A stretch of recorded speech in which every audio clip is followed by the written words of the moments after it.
Hey, BC here for BC Nephro. Thanks for watching. I'm Dr. Brian Cronin, board-certified nephrologist and clinical specialist in hypertension. Today's topic, dietary protein and the kidney.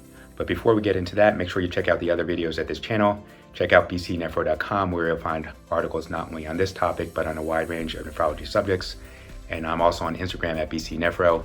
Links to all will be in the description below. But now, let's get into it.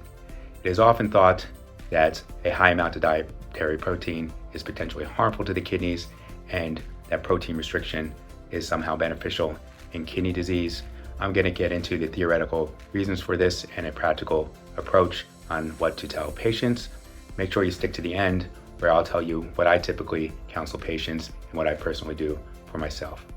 First, what is a normal dietary protein? So the recommended daily allowance of protein in the US is 0.8 grams per kilogram. For a smaller person, 50 kilograms, about 110 pounds, this is about 40 grams for the day. For a larger person, 90 kilograms, which is pushing 200 pounds, this would be in the ballpark of 70 to 75 grams. It is important to know that this recommended daily allowance is actually a minimum amount for a sedentary person. An active person is going to have higher protein requirements.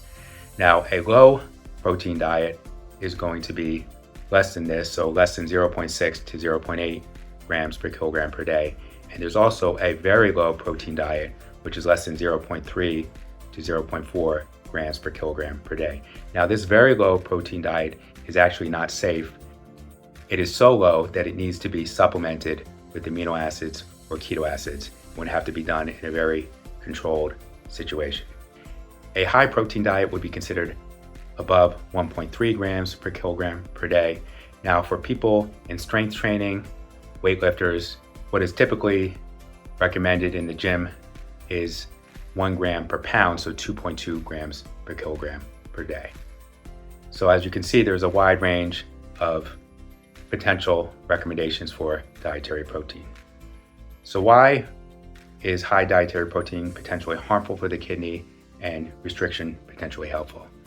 There's three things we're going to talk about. So the first is progression of chronic kidney disease. So when amino acids from protein are filtered through the kidneys, they cause dilatation of the afferent arteriole, which goes into the glomerulus. So this can contribute to hyperfiltration and glomerular hypertension.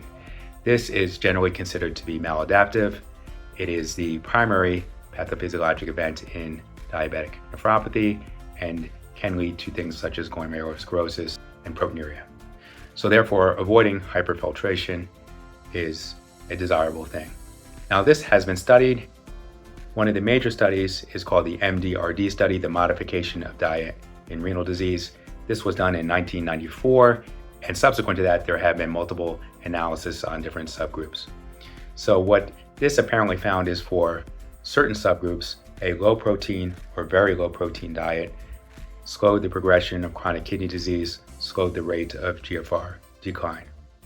So the counter to this is that our medical treatment of kidney disease in 1994 was a lot different than it is now. There was a few ACE inhibitors, but there weren't many other medications available at that time.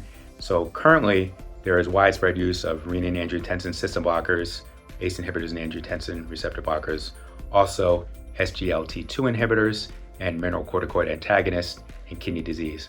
These medications all lower glomerular hypertension and limit hyperfiltration. So we're able to do this medically as opposed to resorting to a more drastic measure such as a low or very low protein diet, which is not only difficult, but may have theoretical potential side effects, particularly in elderly patients where the loss of muscle mass, frailty, and sarcopenia can be an issue and has been associated with a higher mortality.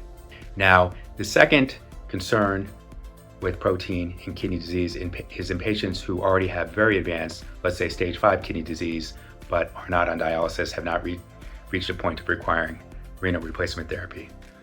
When protein is metabolized by the body, it's metabolized into urea, BUN, and specifically animal protein will increase the acid load. This excess BUN and acid needs to be excreted by the kidney. In a patient with already advanced kidney disease, there may be a limited ability to do so. So you may result in azotemia, even a worsening of uremic symptoms, and worsening acidosis.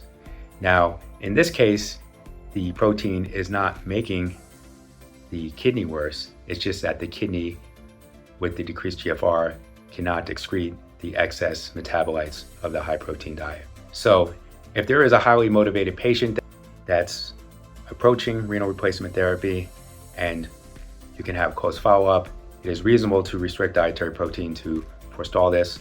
You need to follow closely and not delay dialysis too long, which could potentially be harmful to the patient. Now, the third way a high dietary protein can affect the kidney is with kidney stones. When protein metabolites are excreted by the kidney, they contribute to hypercalciuria. The acid load created by animal protein also can contribute to hypocitraturia and a low urine pH. Hypercalciuria and hypocitraturia increase the risk for calcium, specifically calcium oxalate stones, and a low urine pH increases the risk for uric acid stones. Now, this is a valid concern.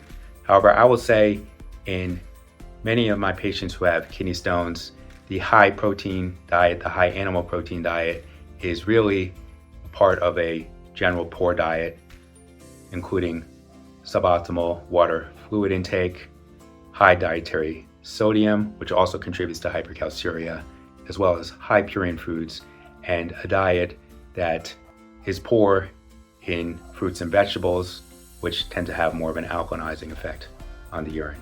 In these cases, although it may make sense to avoid very high protein diets, it's really focusing on some of these other things that are going to have a greater effect on decreasing the risk of recurrent kidney stones. What's the downside to restricting dietary protein?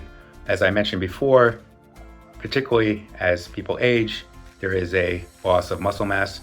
Higher dietary protein is necessary to help mitigate this. Of course, high protein is not sufficient. There will need to be physical activity and some resistance. However, insufficient protein is an issue. This frailty and sarcopenia is associated with an increased mortality.